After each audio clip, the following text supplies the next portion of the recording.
Hello everyone, Assalamualaikum, good afternoon and welcome back to another video. And for today's vlog guys, share ko sa inyo kung paano gawin ang menudo. It's a beef menudo guys. So it's very healthy and very nutritious at siguradong magugustuhan nyo.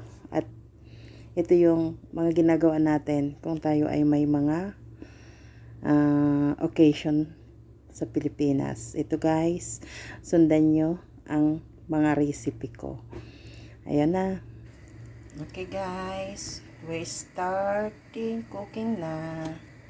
Ayan, maglalagay tayo ng 3 tablespoon canola oil or vegetable oil, pwede na rin.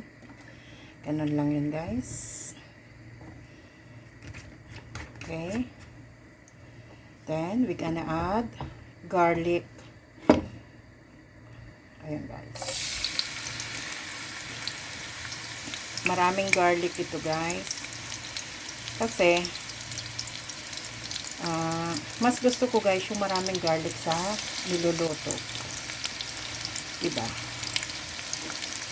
Yan. Siguro it's about 2 tablespoon of garlic. Shredded ito siya guys. Shredded lang. And then, spread lang natin kasi para evenly silang ma-brown. Ganun lang. So, natin ng konting oras. Ayun, may mga bilog-bilog pa sila guys. So, walang problema.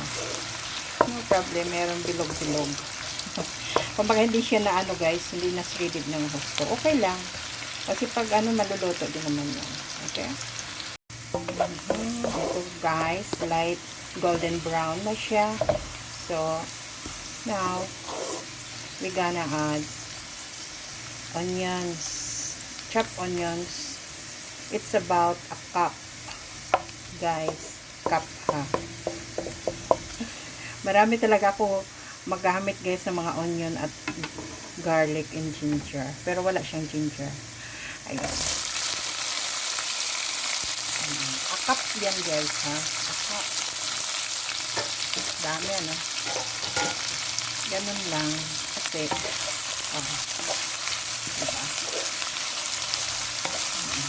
Mabango kasi guys eh. Antayin natin to guys na mag-caramelize yung onion. Hindi naman sobra ka golden brown. Yung hanggang yung lumalabas na yung aroma niya, diba? Alam niyo yun. Sabi pa nga yung essential oil niya ay lumalabas na. Ganon. Ayun. Okay. So, ito nga guys, habang pina-fried natin yung onions, then ito, we're gonna add bayleaves. Diba laurel yan sa Pinas? At saka blackpeppercorns. Konti lang. Ayun. Kasi yung yun guys, yung binoiled ko ng beef, meron na yun ng mga spicy. Ganun. Ganun lang yun. Diba, light golden brown na siya. Nagka-caramelize na. At ayun, lumalabas na guys yung kanyang essential oil. Yung aroma. Kumbaga. Ganun lang yun guys. Dali lang naman guys ang pagluto ng menudo. Diba? Kaya lang medyo kapag ready naman na, kasi lalo na kung na-boiled mo na yung beef, ganon. So, madali na lang. Ako na-boiled ko na guys, pati yung liver. Kaya, madali na lang ito. Ganon. Kaunting timbong na lang, kimbot, kumbaga. So, ito na nga guys. Diba sabi ko, yan, sabi ko, pag ganyan na siya, na lumalabas na yung aroma, ilalagay na natin yung boiled beef. Ayun. Ito guys, na siya, meron na siyang marinated na siya ng Worcestershire sauce at saka soy sauce. At titigman lang natin black and pepper to test. At salt. Meron na siyang salt, guys. So, ganun lang. Oo. Ipa-fried lang natin siya. Ganun. And then, next, ilalagay natin yung tomato sauce. At saka yung tomato paste. Naglalagay kasi ako, guys, dito ng tomato paste.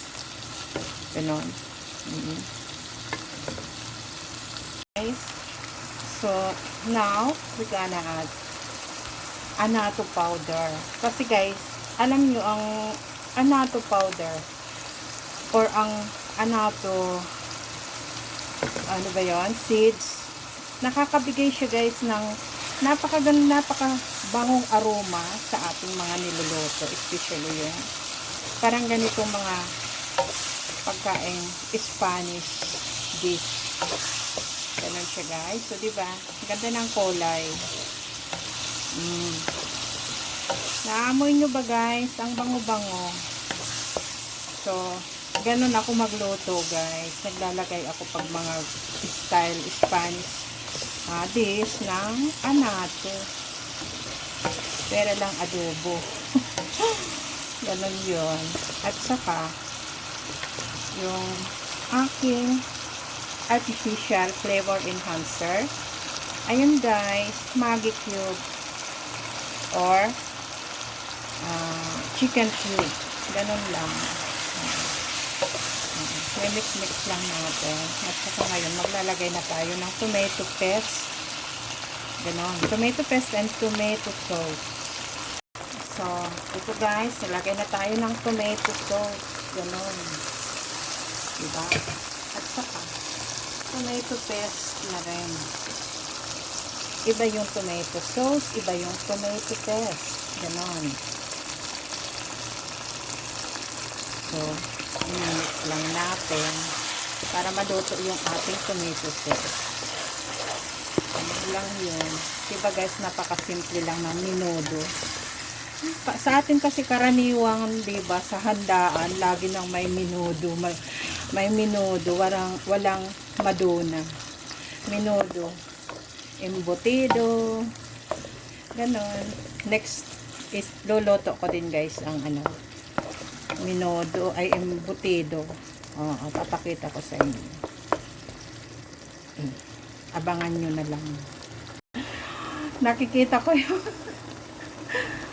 nako, guys, doon sa kabilang building, nandun yung hubby ko kumakaway. Nakikita niya ako dito sa balkon. Hindi ko may pakita sa inyo, guys, kasi masyadong yung init ng araw. Hindi din siya makikita kumakaway. Sabi niya, umalis daw ako dito sa window. Masyado siyang conservative. Umalis daw ako sa window kasi nakikita ako sa labas. Hindi naman, siya lang naman nakakita sa akin. Masyado lang ang hobby ko, guys. Conservative. Wala kasi akong scarf. Napakainit ngayon dito sa kitchen namin. Kakatawa siya. Ito nga, guys. Diba sabi ko sa inyo, naglagay na ako ng salt and pepper to test. So, ngayon, ito, guys, dahil sweet ako, maglalagay ako ng kaunting sugar. Ayan. Pampano din yan, guys. Pampadagdag ng sarap. Nasa sa inyo. Kung tumataas ang sugar nyo, wag na kayong maglagay. Okay, guys? Ganun lang. Diba? Dash of sugar. Brown sugar yan, guys. Light brown sugar pala. Parang mababa yung salt. Kaya maglalagay tayo ng fish sauce o patis. Ganon. Mababa kasi yung timpla ko ng salt. Okay. Tikman nyo din, guys, kung okay na yung niya, yung salt niya. Bago kayo maglagay ng patis. Diba nakita nyo, umiibabaw na siya sa kanyang oil. Ganon. So, maglalagay tayo ng counting water, guys, dito. Yung broth na galing din sa yung dito sa beef. Ganun. So, ito na nga, guys, nilagay ko na yung niya, beef broth. At ngayon, ilalagay ko na guys itong liver and sausages. Ayun. Ganon lang. Ganon lang yun guys. Ayun. Boiled na yan na ano ha, na liver. Ganon. Sabay ko ng binoiled guys sa beef. Para madali na lang yung pagluto natin. At saka, ayun, hayaan lang natin siyang kumulo. Kasi dati naman siya malambot na, diba? Guys, maglalagay na tayo ng chickpeas or garbanzo. Ayun. At saka yung ating green peas. Ganun. Tapos i-mix lang natin to. Ganun lang. Diba guys? So, alam nyo guys, yung ang menudo, talagang maganda siya sa handaan, lalo na kung marami kang visitors. Kasi, maraming magagawa. Marami kang magagawa sa 1 kilo lang na ano, meat or kahit chicken siguro guys. So, mapaparami. Diba? Dagdag ano din yan guys. Diba? Kung marami tayong visitors, so bagay na bagay ito guys.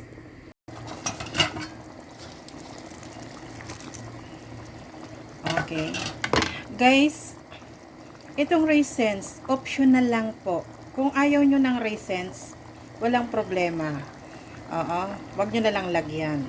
Kasi, ako, gusto ko guys may raisins, iwan ko ba. So, kaya sabi ko optional lang yun. Ano guys?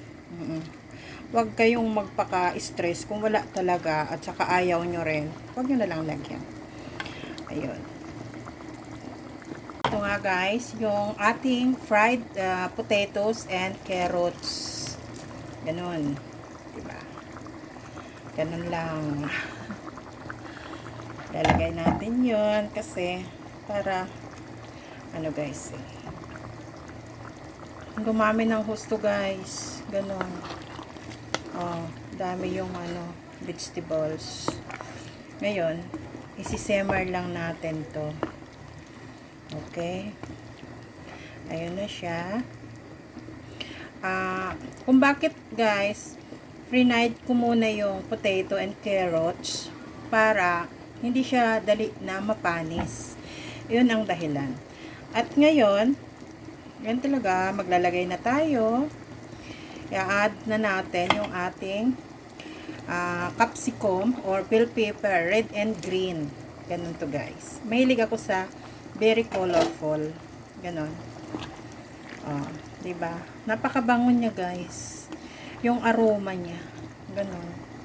Naalala ko tuloy parang fiestahan sa amin. Pag may mga ganito. Pag ganito niluluto ko guys na naalala ko yung fiestahan sa amin. So, ayun lang. At ang next nating ilalagay, yung ating cheese. Meron dito guys na cheddar cheese. So, optional din yun. Tsaka, liver spread. So, ito guys, ilalagay ko na yung ating keso. Yung cheddar cheese natin. Ganun. Yay! Sarap! Ganun lang guys, matutunaw din naman yan eh. Kahit medyo malalaki yung hiwa ng keso, matutunaw din siya guys. Kaya okay lang. O kung gusto nyo, pwede nyo rin shredded yun. Kaya lang ako medyo tinamad na. Ganito lang yung paka-slice. Matutunaw din yan guys. Cheddar cheese po yun. Konting simmer lang. At isi-serve na natin to. Yung ating yummy menudo. Itong kapartner ng Madonna. Diba guys? Kung maalala nyo pa si Madonna at saka si menudo. Magka-partner sila eh. Kung ano sinasabi ko guys eh. Tawa naman kayo dyan eh. Wag anong seryoso kasi baka tumanda tayo ng dali-dali. Sayang guys. Masarap kaya mabuhay. Diba? Masarap mabuhay ng ng bagets. Jokes lang guys. Pinapatawa ko lang kayo. Okay, simmer lang natin ng konting oras pa.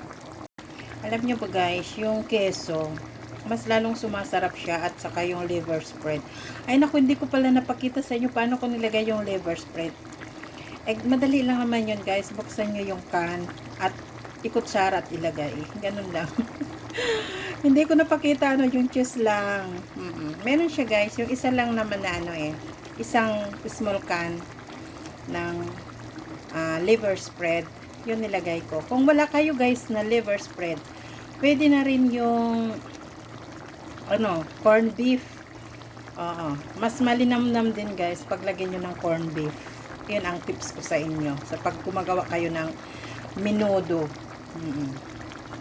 Kasi ito guys, kapag mayroon kayong mga leftover na ganito menudo, tapos na yung handaan o kaya parang tinatamad na kayong kainin for next day, pwede rin ito guys na ipalaman nyo sa ano ba yan, empanada. Pwede rin guys, napakasarap niya. Gawin nyo kung mayroon kayong mga leftover, masarap. Okay guys, it's done. Ready to serve.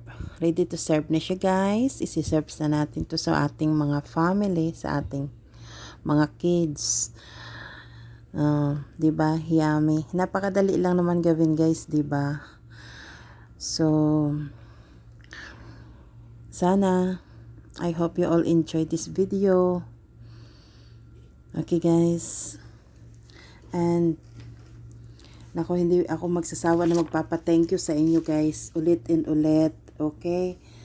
Magpapa-thank you ako sa mga dati kong subscribers. Okay? Thanks to my new subscribers, my regular subscribers, and to my silent viewers, regular supporters, regular commenters. I really appreciate. Thank you. Love you all. Okay guys, and if you enjoyed this video and would like to see more, be sure to click the bell button so you'll be notified whenever I post a new video. Thanks for watching. Please don't forget to like, comment, and subscribe. Okay, bye bye.